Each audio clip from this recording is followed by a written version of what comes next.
Thanks for staying with us. In our first story, the former executive director of the Center for Democratic Development, Ghana, is raising questions about the integrity of the 2016 elections he says will need to be addressed to restore the public's confidence in the electoral system. Addressing the Kruntini Akwemu anniversary lectures on Thursday, Professor Jima Bwedi, who is now executive director of research group Afrobarometer, cited claims by then chairperson of the Electoral Commission, Charlotte Osei, during the 2016 election that the system being used to transmit the election results had been tampered with. Madame Osei, at a news conference on December 8, 2016, blamed the tampering for the delay in the release of the election results. Electronic results transmission is that it would have enabled us to see the results of all the 29,000 polling stations as recommended by the reform committee we set up after the 2012 elections before we declared the final results. Unfortunately, we've had challenges with our electronic results transmission system. We had reason to believe that the system had been compromised, and so we advised our returning officers at the collation centers to stop using it and revert solely to the manual process. So as we speak, we're still waiting results through the manual process to come in, and we're making efforts to make sure that we see the polling station results before the final declaration. The history of our presidential elections in the Fourth Republic in Ghana have been very close, and because of that closeness, we have a duty to ensure that we take our time, we collate the results properly, we ensure that the process of collation remains as inclusive and as transparent as the process of the elections. We want to assure you that we cannot change the results in any way. We cannot manipulate the results. The results have already been declared on a polling station by polling station basis. All we are doing is picking all those results that have already been declared and putting it together. But in doing that, we must ensure accuracy. Well, Professor Jima Bwedi says questions of integrity remain in the minds of the public because 2 years after the conduct of the polls, issues of overvoting, voter transfers and manipulation of results are yet to be probed. Our electoral outcomes and therefore the confidence of Ghanaians in democracy are tarnished by perceived integrity gaps in the Electoral Commission. It is telling to some of us, at least to me, that some 20 months after the 2016 elections, the EC has yet to offer any validation of its claim of overvoting in the Ashanti region, nor has it produced confirmation that its computer servers were compromised, and yet these were claims used to justify the delay in announcing the official results of the presidential polls.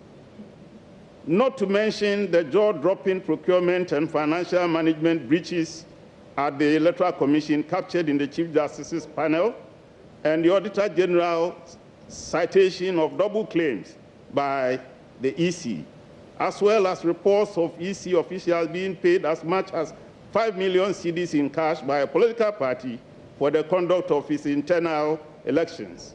All of this smacks of a culture of self-service rather than public service. Now, the former executive director of the Ghana Center for Democratic Development has also challenged the new Electoral Commission leadership to reduce the cost per voter for the country, noting the unjustifiably high per voter cost of Ghana's general elections pegged at $12.03 in 2016 was expensive.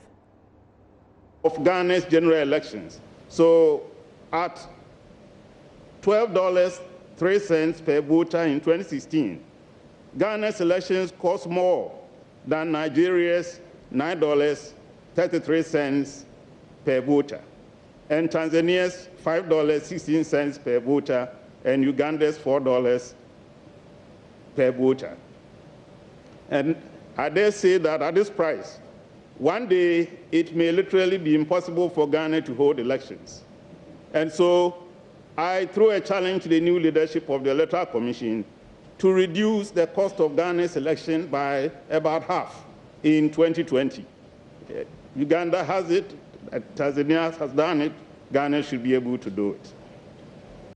Now, Madam Osei, who presided over the 2016 elections, has since been replaced along with 2 other commissioners. The new EC chairperson is said to be planning a news conference next week to address a number of these lingering issues. But PPP chairman Ni Alote Bruhammond wants the commission to wake up to its responsibility and tackle the pertinent issues in the last elections.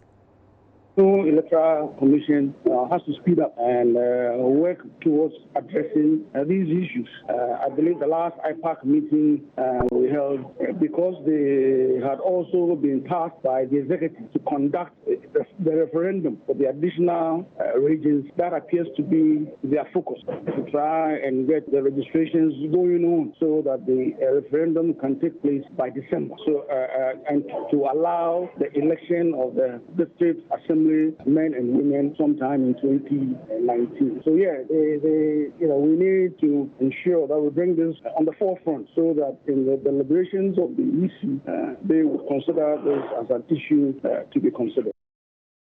Now, General Secretary of the Opposition National Democratic Congress, Johnson Asiedu Nketia, believes the EC is not showing seriousness in addressing issues of overvoting and compromise of the electronic transmission system raised in the aftermath of the 2016 elections. National organizer of the party, Kofi Adams, joins me on the line now to tell us more about what the party makes of the issues that have come up against the commission. Good evening, Mr. Adams. Hello, good evening to you, Mr. Kofi Adams.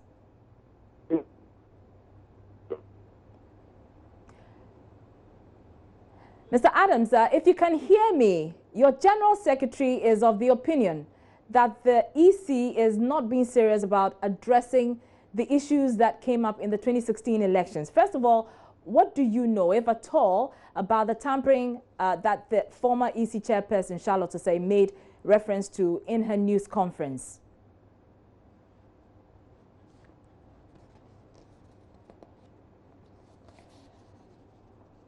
Well, unfortunately, we are facing some technical issues. We're trying to reach Mr. Kofi Adams, and when we do reach him, we will bring you that as and when. But we still have on the line with us Dr. Franklin Odro. He is a Senior Research Fellow at CDD Ghana. Many thanks for your time. Good evening to you, sir.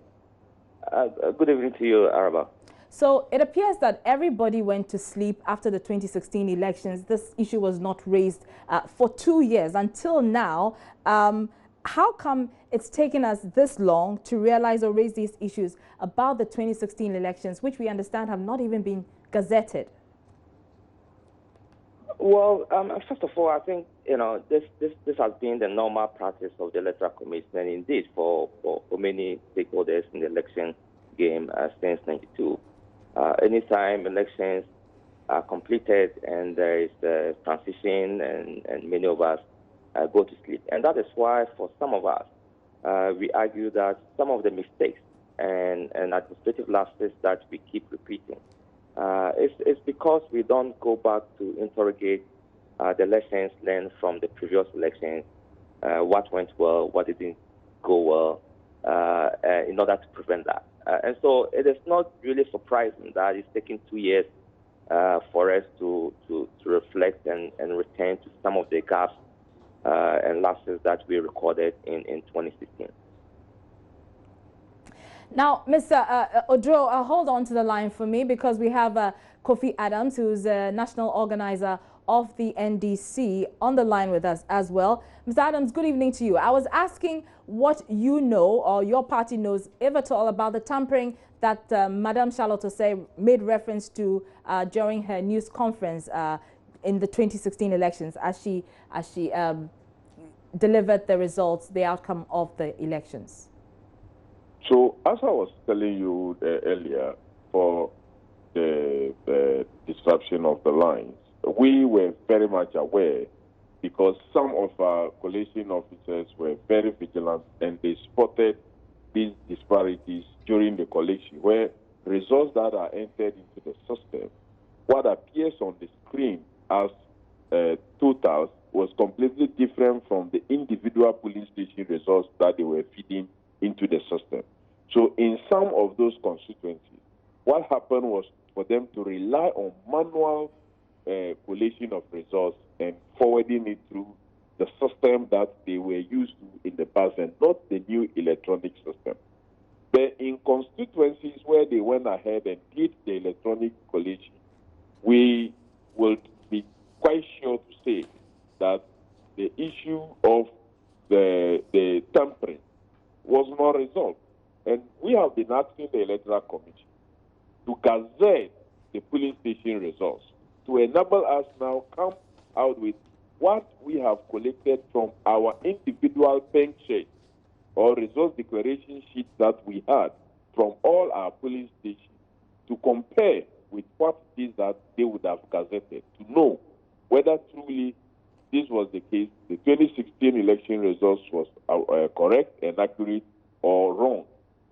Per our tabulations that we have done, we still challenge the outcome of the 2016 election results. And we are very much convinced that the gap of the results will drastically reduce if the right thing But is Mr. done. Adams, has your party made any effort at all, or has it found it necessary to have the issues raised thoroughly investigated? You would realize that the chairperson of the Electoral Commission herself admitted in the course of the collation of 2016 election. Not long after that, then this battle at the EC started. Whether it was the coincidence or the party that won the election, that they have whatever with the suspect, they want the EC to look into the matters that they want. That was why the agenda of getting them out was pursued or not. Today, we all the acting. They are out. It is our hope that this matter is thoroughly investigated and all of us are called to achieve the aim that we have and to make sure that we deal with this matter once and for all so it doesn't repeat itself. Especially that the political party that was accused then is now in power and can have the chance to possibly attempt the. Well, Mr. Adams, at the time, Madam Charlotte also said that the Commission had decided to abandon the use of the ETS when they realized it had been tampered with. Knowing what we do know today, would you recommend that we do away with the ETS entirely, or there could be still some use for it in the next election? Of course, we will have to combine the two systems. We will have to make sure the faxing system that have worked for us in the past is used whilst we do the electronic transmission also to enable further verification. So whilst we are doing the electronic transfer of results, we must also do the fax system where physical pink or result declaration sheets, as they were then called in 2012 pink sheets that we all became known, will also be faxed to the Electoral Commission offices, and that would also use in justifying what would have come through the electronic transmission system. All right. Hold on to the line for me, Mr. Adams. Let me ask that same question to Dr. Odro, Franklin Odro.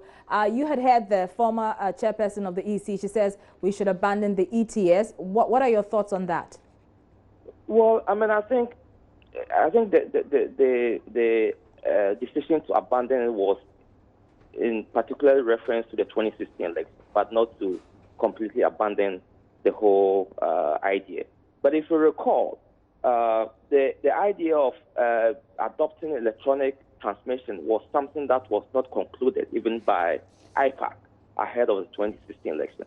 There was an attempt to procure a contractor or a service provider. It didn't end. And then all of a sudden, the commission came and said they were still going to employ that technology. But I think the most important thing that we should recognize is that at the same time, the commission did not say that they were going to abandon the electronic, the manual system.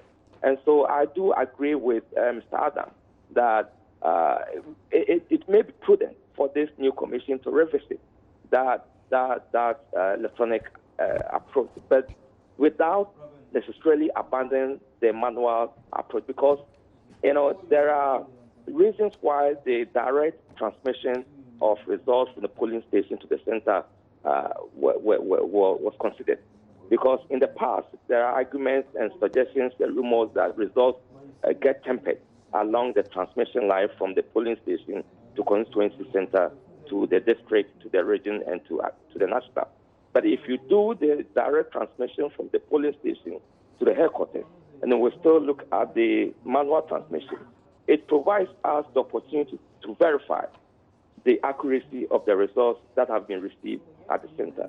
So I think that it may be a prudent decision to consider revisiting that particular approach, but at the same time, not completely abandoning the manual approach to collating the results. Right. Many thanks for your time, Dr. Franklin Dro. He is a Senior Research Fellow at CDD Ghana. But Mr. Kofi Adams is still on the line with us, and away from the EC and its issues, over 7,000 delegates of the opposition NDC will tomorrow gather at various centers across the country to elect its regional executives. The regional elections, when completed, will pave the way for the National Congress to elect national officers to steer the affairs of the party going into the 2020 presidential and parliamentary elections. It's, however, emerging that an NDC communicator in the Volta region, Ransford Delali Kasi, has dragged the party to the High Court in Ho over the election of candidates for the positions that require 2 officers, such as the vice chair, deputy youth organizers and organizers. Among the reliefs being sought is a declaration that casting 1 ballot only for 1 candidate for a position that requires 2 officers is alien and incongruous to the party's constitution. What's the party's reaction to Ransford Delali Kasi? Has this come to your notice? No, I'm just hearing it for the first time, but all that we are doing is constitutional and within the mandate as given us by our party constitution to conduct our elections. First and foremost, the constitution of our party, Article 18, that talks about election of officers at the region, says conference shall elect the following officers. It didn't talk about voting. It is the Article 53 2B that gives mandate to national executives to develop regulations that will meaning to how the 18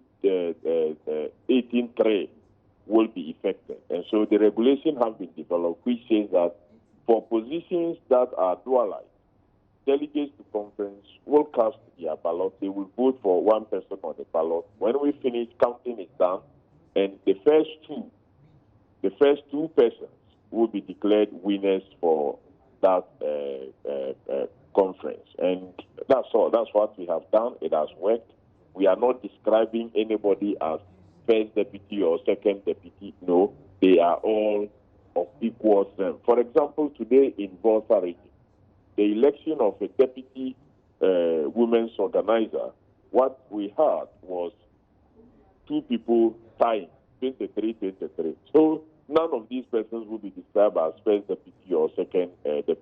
They are all deputy women organizers for Volta region. Right. So I don't see the basis for his going to court. Okay, and Mr. Adams, very quickly, how prepared are you for tomorrow's big day? It's going to be very busy for the party. Tell us about your preparations. Sure, it's going to be very busy. This is the first time we are doing all our regional elections on the same day, but I've put strong management system in place that has made sure the party has pulled through both at the constituency levels when we did it, and then now at the regional level.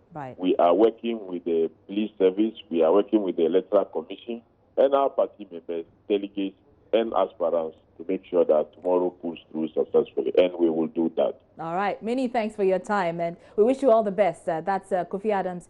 He's national organizer for the opposition NDC. You're still watching Joy News Prime with me, Arabukums. It's still ahead. Authorities in Burkina Faso eventually opened the spill gates of the Bagre Dam with implications for communities downstream the Volta Lake here in Ghana. We'll be speaking with the National Disaster Management Organization about what is being done and to an engineer on how the challenge can be addressed long term.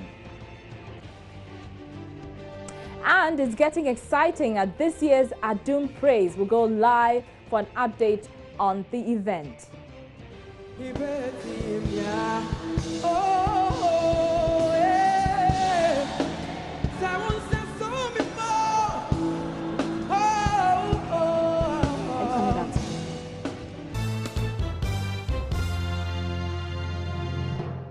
You're welcome back. Now, newly trained teachers have staged a protest registering their displeasure over the planned teacher licensure exams expected to begin in September this year. The trained teachers want government to rescind its decision to commence the introduction of the licensure exams for teacher trainees. There's more in the following report. The 2017-2018 batch of newly trained teachers in the Eastern Region capital, Cathedral, hit the streets on Friday in a demonstration to register their concerns. According to the regional coordinator of the newly trained teachers, the reason for their rejection of a program is that they have not been given any orientation to prepare them for the exams. Leader of the group, Ejepon Nelson, argues that since the policy is now being introduced, authorities should begin its implementation at the roots. According to their conclusion, or according to the booklet that they brought it out, the policy does not capture really new training teachers. So we want them to be aware that as far as their policy does not capture, they should leave us or they should exempt new training teachers. That's why we are protesting against this. Yes, and even if you are part of this, they've not given any booklet to read before you should go and write these exams. And whilst we are in college, before you write any semester exams, the UCC will give us handouts which the questions will be coming out from it. But here lies the case, the licensure exam, they've not given us any booklet for us to learn. So how are they expecting us to go and write this licensure exam? And even when they want to license, what part of the constitution that has written that if a teacher has not written licensure exam, he shouldn't be posted? This is what we are based on, and that's why we are pleading on behalf of the government that any stakeholder who is in charge of this should exempt new training teachers. The demonstrators argue that they have already completed their training and were waiting for their postings. Hence, the government's outlet handling the licensing exams has no business starting the new policy with them. Meanwhile, the National Teaching Council said the target group has a choice to either participate in government's program to license teachers in the country or exempt themselves. You're still watching Joy News Prime. We're taking a short break. You're welcome back. Now, authorities of Sonabel, the power utility of Burkina Faso, have on Friday opened the Bagre Dam to spill excess water from the dam after the water level reached 235 meters. The move is a yearly exercise which often results in the flooding of some communities in the 3 regions of the north, particularly the Upper East region. And over the last few weeks, many farmlands in the region have been flooded following recent rains there. Some farmers Joy News spoke to last week are concerned about the effect on their farmlands. Those who farm along the White Volta, every year will farm, water will take it. Every year will farm, water will take it. People are saying that the farmers should vacate. If farmers are going to vacate, where are we going to get a land and farm? And especially when you go to the uplands and you don't have money, you can't access to money to buy fertilizer. So it's a worry. And more to the point, instead of our leaders should go to Burkina Faso and see the way they are also opening their water. Because if they are going to open the water, I think a water have a meter ban. Maybe if it is 100, then you see that their dam is overflowing. They should advise the Burkina Faso people to regulate the water, maybe 10% and leave 90%.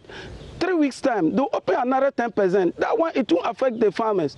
But Massa, in fact, what our leaders are doing to us is very bad. Especially, I don't know what our MPs are doing from Upper East, Northern region. Because this White Volta started affecting people from Zabila up to this site, going to overseas. All the northern regions, part of Volta region, it will affect. Well, officials of the National Disaster Management Organization, NADMO, say they have embarked on a public sensitization drive to get residents in the likely areas to be affected by the spillage of the dam to relocate. Abu Ramadan is Deputy NADMO Director General. He joins us on the line from Wale Wale in the northern region. Many thanks for your time.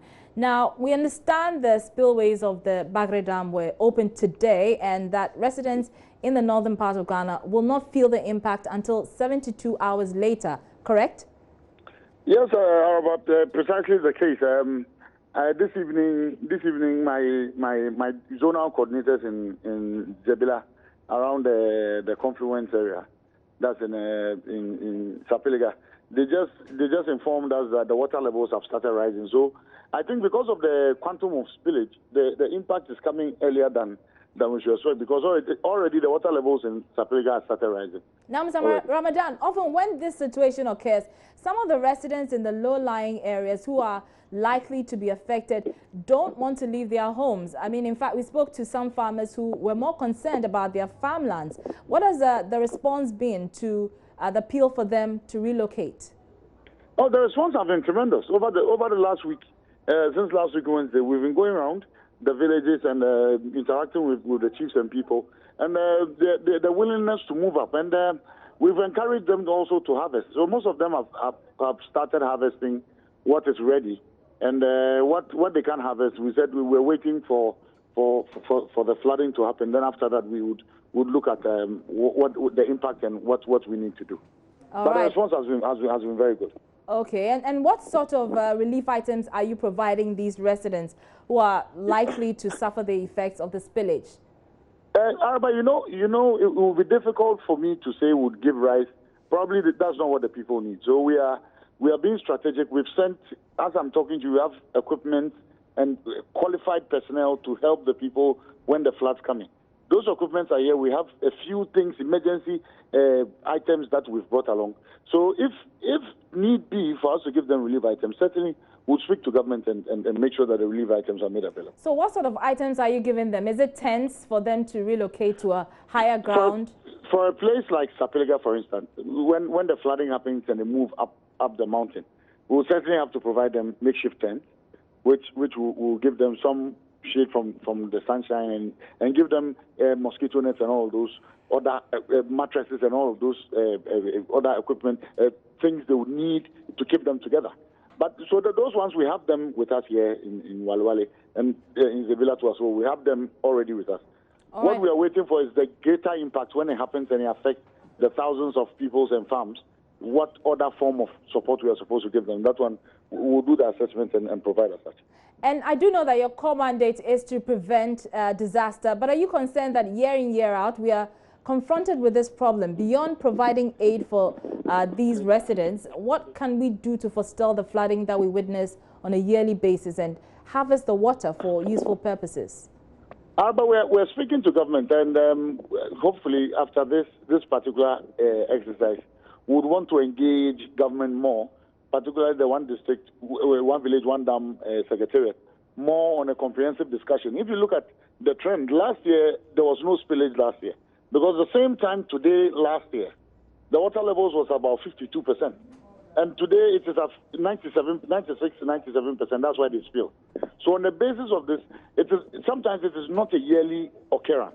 So we would want to engage the one village, one dam secretariat to see how best we can harvest the water. Because if now we even harvest the water, the farmers don't need the water now. They'll need it maybe after 3-4 months when the water levels have dropped. The white water has dropped and the ground is ready to absorb water. But now there's flooding already in the 3 North region as a result of the rains already. Okay. Many thanks for your time. That's Abu Ramadan. He's Deputy Director General of NADMO. We can now speak to an engineer who believes it's time for government to construct a mini dam to harvest the water for irrigation purposes. Many thanks for your time, Engineer Philip Samwini. Hello, good evening, Engineer Philip Samwini. Yes. Now, the concern is that we know the spillage will occur. We know the effect it will have on residents. It happens year on year. Is there any way, from your perspective as an engineer, that we can turn this around to our advantage? Yes. Like I said earlier, water is a resource. All right? Hello? I'm listening to you, engineer. Very good. I said a country like Botswana, it rains twice in a year, twice. But what they do there, when I went there to study, they ensure that all the water that is generated, when it's coming to, it creates a flood. It's heavy and plenty.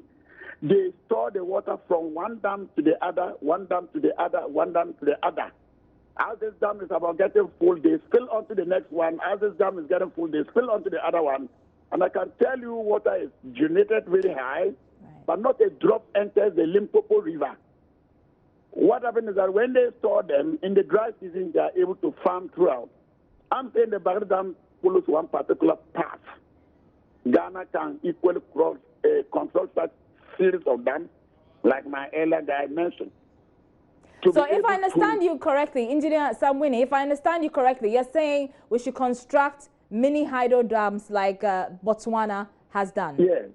Yes. If we create mini dams, we can create mini hydro dams for, let's say, district level or regional capitals. Hello? I'm listening to you, sir. So if we are able to do that, it meant that anytime they spill at Barre Dam, we will also collect this water and gradually transfer it from one dam to the other, so that at the end of the day, there won't be any flooding. When this dam is about to burst its bank, you open the spillways, throw it onto the next one. And if we do that, those dams that are there would definitely form sources for irrigation, sources for dry season farming, and even source for mini hydro dams. That was what I said. All right, many thanks for your time, Engineer Philip Samwini, for your perspective on that. And he's recommending that we construct mini hydro dams. You're watching Joy News Prime.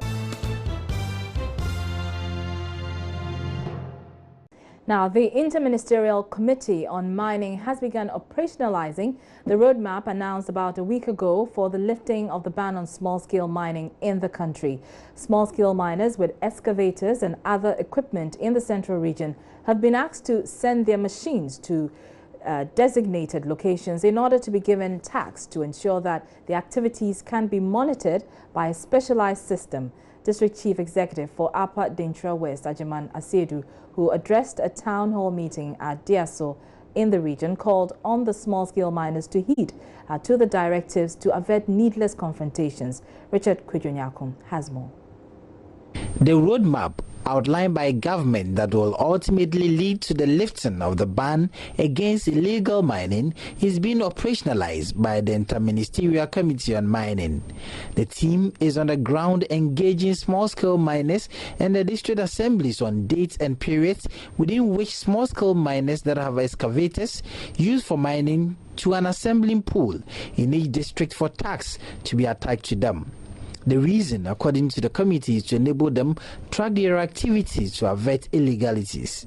The committee paid a visit to the Upper Dintra West and East, two key districts in the central region as far as mining is concerned. DC for Upper Dintra West, Ajiman Asiedu, disclosed the outcome of the meeting between the District Assembly and the Interministerial Committee to a town hall meeting at Diaso. Especially those who are involved in the small-scale mining activities, to get themselves involved in all the processes so that at the end of the day, when the ban is lifted, it will not be like, though the ban has been lifted, but you do not still qualify to perform such activities as engaging yourself in small-scale mining. And so I will urge all the stakeholders within the sector to be parts of the processes that is leading to lifting of the ban. For a start, the 3rd to 7th September that has been given to Central Region, for which Upper Dintra West is a party to and a district within the region. MP for Upper Dintra West, Samuel Nsonwajan, called on the youth who were engaged in galamsey activities to take advantage of government alternative arrangements. The ban is being lifted, but what I want to tell the people is that it is the small-scale mining that is being lifted. So if you're a galamseyer, I don't think you can mine. For you to be able to mine as a Ghanaian, you need to get your concession. The necessary documents have to be done so that as a Ghanaian, you'll be able to also mine. They should take the various opportunities by the government alternative jobs. Yeah, they should take advantage of it so that they should not involve themselves in this gamse and other social vices. Policies and programs of government like the free senior high school education, double track system, planting for food and jobs, and a host of others were explained to residents who attended the town hall meeting. Richard Kwejonya, Joy News, Diaso. Now, Minister of the Interior Ambrose Derry says government has taken steps to deal with all the internal security concerns and seeming insecurity in some parts of the country. He says President Akufo-Addo is taking steps to retool security agencies to provide the needed security of citizens. Speaking to correspondent Maxwell Kudeko on the sidelines of the Ghana National Fire Service 12th Conference of Directors and Regional Commanders in Cathedral, Mr. Derry said government is prioritizing security. Noted many cases of armed robbery and seeming insecurity could partly be attributed to the lack of personnel and equipment for the security agencies. According to him, government has given additional 8 million Ghana cedis budgetary allocation for retooling the security agencies. He says the Ghana Police Service is having a civilian to police ratio of 1:848 instead of the UN standard of 1:500 on the average. The Minister of Interior indicated that the police have been given green light to recruit unprecedented 4,000 personnel by the close of the year 2018, while the Ghana National Fire Service, Immigration and Prison Service will recruit 1,000 each same period. He added government have also invested in equipment for all the security agencies in the country. The Ghana Police, for instance, the ratio is 1:848 civilians, but it should be 1:500, which is what the UN is saying. And even with that, we now know that because of ICT, you even need a certain huge injection of ICT to help you at 1:500. We haven't got it. And because of that, this year alone, we are recruiting 4,000 police. What we have now is over 32,000. But the minimum we need is a minimum of 56,000. So for the first time, we are recruiting 4,000 of the police. We are also recruiting unprecedented numbers, 1,000 fire service, 1,000 immigration, 1,000 prison service, all in a bid to deal with the personnel matter. Equipment has also been a problem. You just heard me talk. Fire service has never been given protective equipment from its inception. But under this government, I've just told you, we are procuring 10,000 suits to help them. And for the first time, we are acquiring 2 hydraulic platforms to help us deal with the high-rise situations. So you see, Acting Chief Fire Officer Mr. Edwin Ekon-Blankson maintained lack of personnel and equipment continue to hinder smooth and successful operations of the service. He says despite the numerous fire education embarked by the service, incidents of fire outbreaks keep rising. 27th August 2018, we had responded to 3,874 fires, compared to 2,995 fires the same period last year. This is 93.3% increase. There is therefore the need for us to sit up. As I was planning to make my presentation to you, we had a very unfortunate incident happening at Dansu, which we could have managed if we had the needed resources. Now, a 39-year-old man arrested for suspected armed robbery has died in police cells in Kumasi in what relatives describe as mysterious circumstances. Collins Benz was picked up and detained at Tepa upon alleged police intelligence weeks ago. He was transferred to Kumasi Central Police Station last Tuesday and died the next day. Collins's relatives are challenging police claims that Collins was a criminal. They also accuse police of torturing him to death and dumping the body in a morgue without informing the family. Nane Ojima traveled to Tepa to speak with relatives of the deceased and his neighbors. It was a chaotic moment when the youth of Tepazongo stormed the family house of the deceased. The intervention of some family members restrained them from dismantling tents mounted to mourn the dead. They blamed timidity of their elders for the maltreatment of the youth by the Tepa police. What has happened to Collins can happen to me or any of the guys here. That is why we are angry. That is why we are all angry.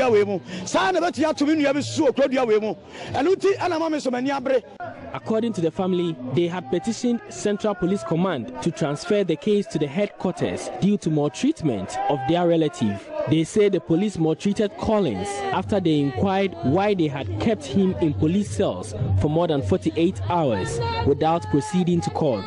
They say their relative is not an armed robber, as police claim, and challenge to prove otherwise. Richard Maz is brother of the deceased. So Tuesday they went to Kumasi. The family followed up. When we got to Kumasi, they detained him in the Central Police Station cell. So on Wednesday, we came there in the morning. He was there. He said he was going to eat. We went to buy him food. When we came, they were leading him to the anti-armed robbery squad unit. And when they got there, what we heard the next day was that my brother is dead. Not even at the police cell, at the police interrogation room. And we found that one very awkward. That the police can take somebody to the interrogation room and torture him to death.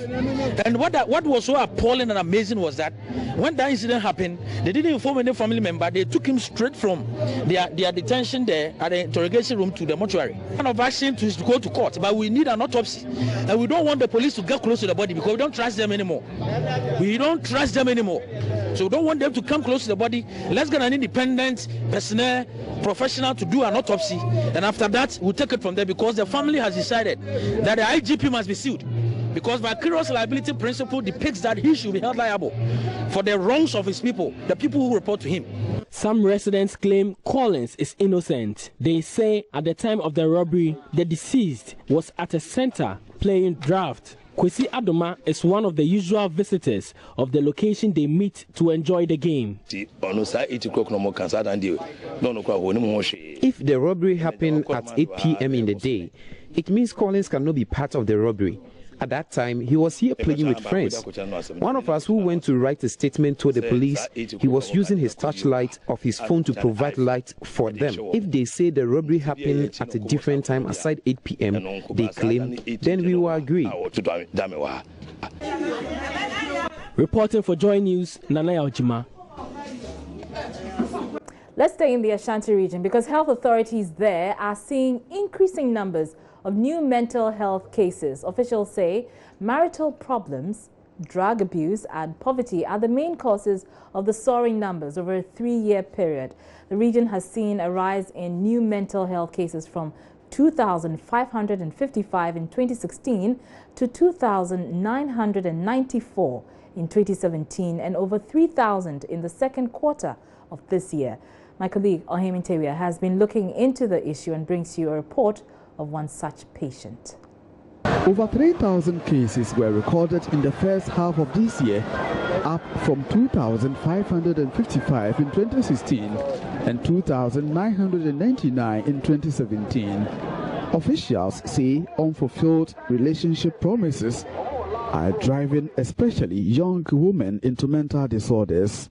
Regional Mental Health Coordinator Faustina Nuako says sexual relationships among the youth also need special attention to halt the development. Marital failure and drug abuse are other leading causes. It's all about stress. There are a lot of stress in the system. You can see that we have a lot of disappointment. Most of the youth are now engaging in courtships. When you get to the tertiary institution, they are in courtship that they don't even understand what actually they are doing. Most of the women too, they use their parents' money or the little that they have to sponsor their men with the aim that they are going to get married in future.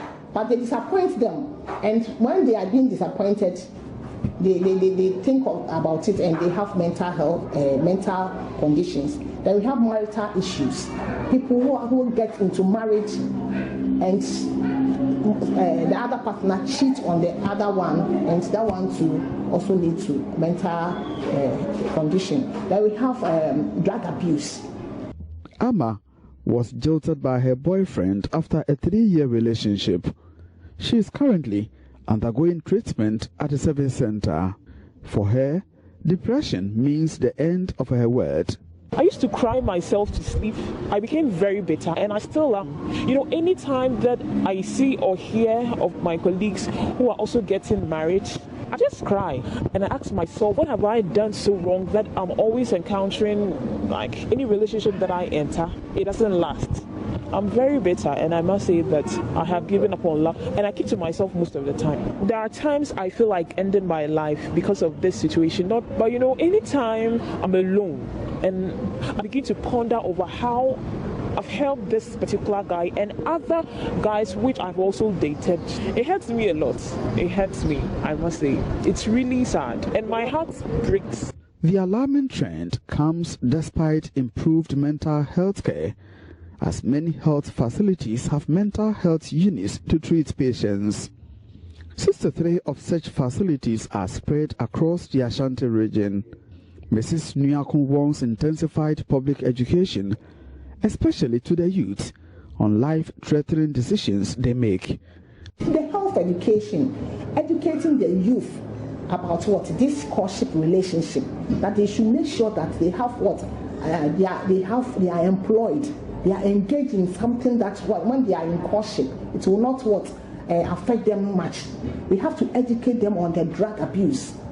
That these drugs, it will not lead you to anywhere. It will make you get mental problem. The alcohol abuse, all these things. When we educate the youth, I think when the education increases, it will bring the mental health cases down. From Kumasi, for Joy News, Ohim Interior reporting. Away from Kumasi and the Ashanti region, the Korle Lagoon and the Odo Drain in Accra have proven to be a major headache for city authorities, as millions of Ghana cedis are spent on it as part of efforts to deal with the sanitation situation in the country. It appears not much progress has been made as plastics and silt displace running water. A report by Maxwell Agbagba. It is morning at Circle. I am standing very close to the Odo Drain. Some birds are walking on the silt in the drainage system. A man is also walking in there looking for a place to answer the call of nature. Weeds and plastics have taken over a chunk of the Odo. 3 years ago, the Odo Drain overflowed its banks. It displaced fuel at the nearby fuel station, which resulted in an explosion that killed about 100 people. Some experts attributed the problem to the choked Odo Drain at the time. Some environmentalists have attributed the problem to the heavy human activities around the drainage system, which passes through many communities in Accra. That is true, as I will later find out in another community, Aveno. In spite of the interventions put in place by city authorities to control the pollution, it looks like we are not making any progress. Inside the drain, it is clogged up with many plastics and then silt. Happening right here behind me early morning here at Aveno is the ritual of burning rubbish right at the banks of the drainage system. I am now some meters away from the Korle Lagoon, and the situation is not different. A dirty pool of water with different kinds of plastics. It appears the Korle Lagoon Ecological Restoration Project has not done much to improve the situation. Former Mayor of Accra, Alfred Oku Vanderpoy, says the dredging of the Korle Lagoon stopped after the NDC lost power. He says government has to take a bold step and ban plastics. It's an eyesore. You look at the Korle, it's an eyesore. You look at the Chemo, it's an eyesore. It's not helping our economy. It's not helping our country. We have to take the bold step and push it away.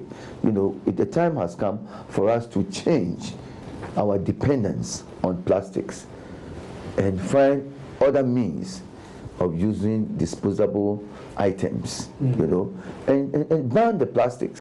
My president, Akufo-Addo, says that he will make Accra the cleanest city. The objective is excellent, but the question is, how are we going to make it possible?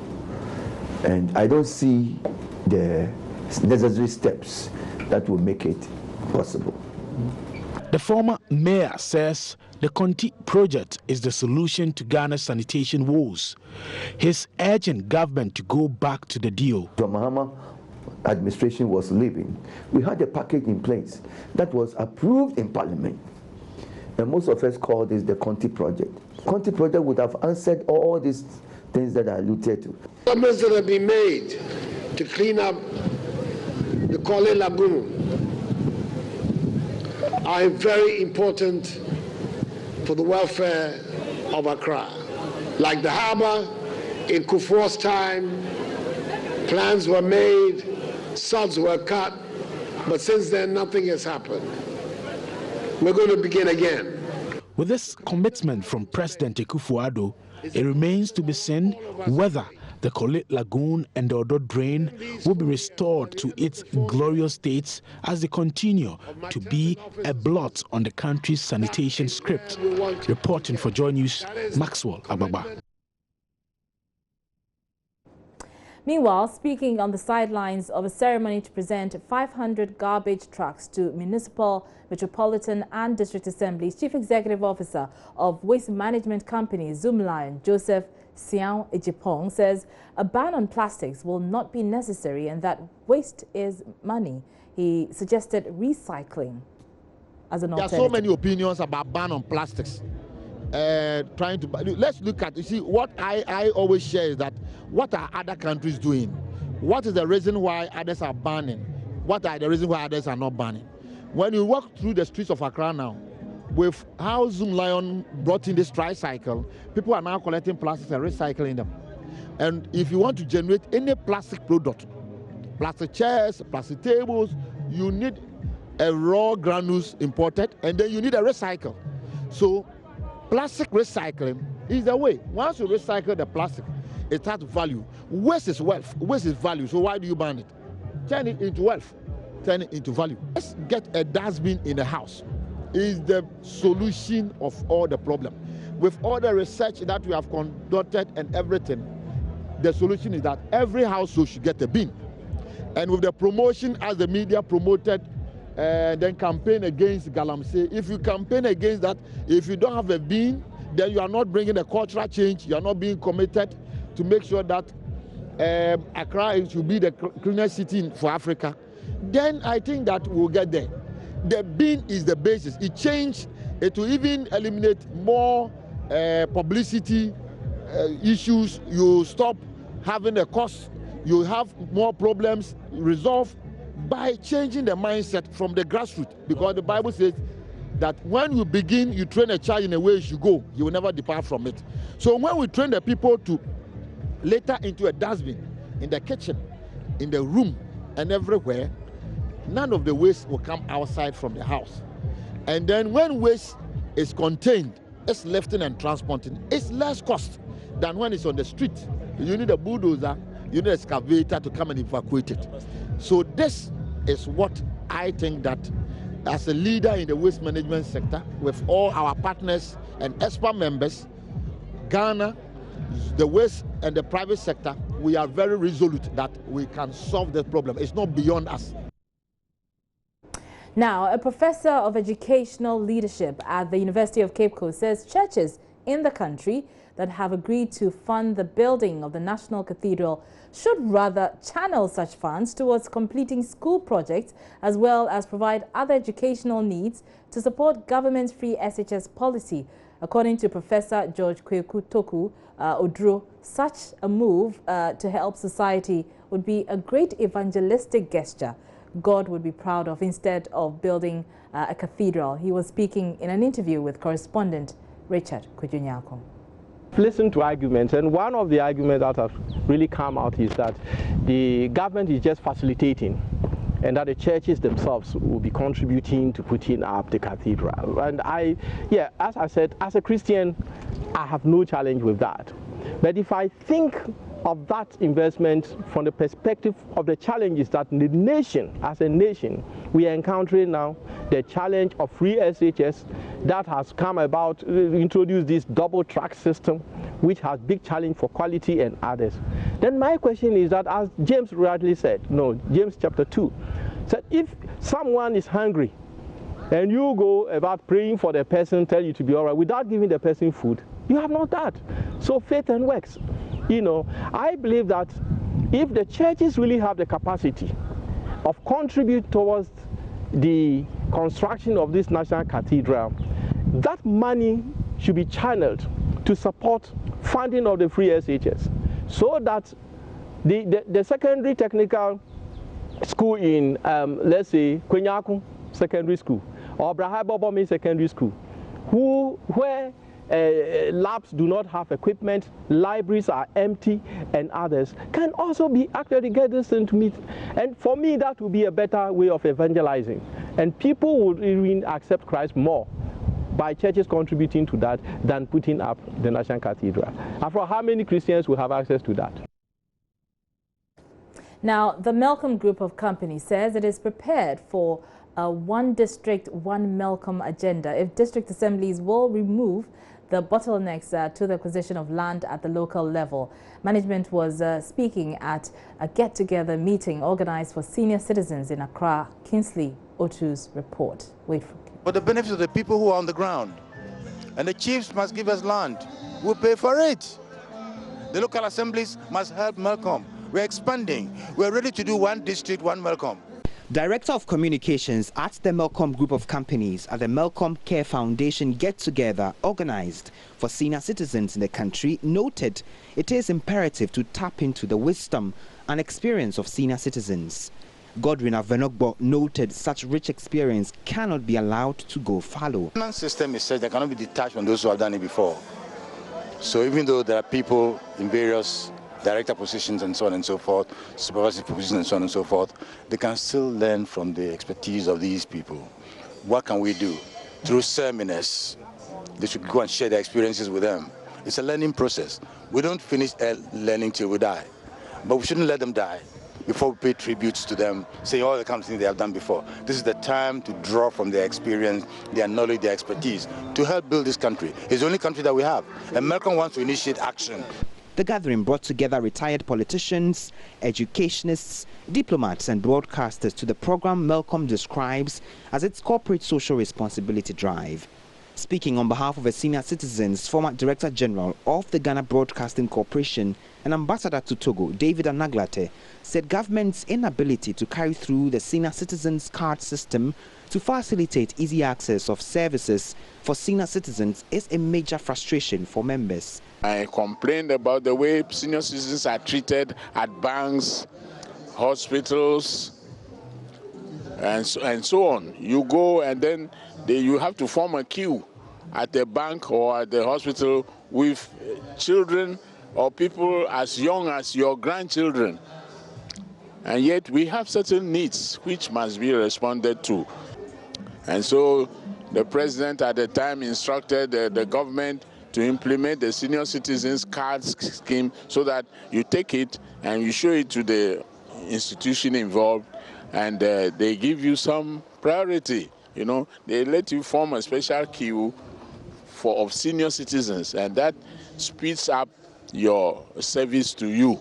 Once the scheme is still in existence, whoever was in charge of issuing those cards should make sure that the cards are issued, and then for publicity, so that the institutions, the hospitals, the banks will be aware of this scheme. Chairman of a Melcom group of companies, Bhagwan Kupchandani, encouraged government to do more for senior citizens, promising to support that cause. This will not be one-off event. We will continue with this, hopefully bigger and better. Whatever mistakes we may have made in this our initial offering, they will be rectified and more entertainment will be offered. It's strange that So on behalf of everyone, thank you for joining us on Joy News Prime. I'm Arbor Kumson. See you next week.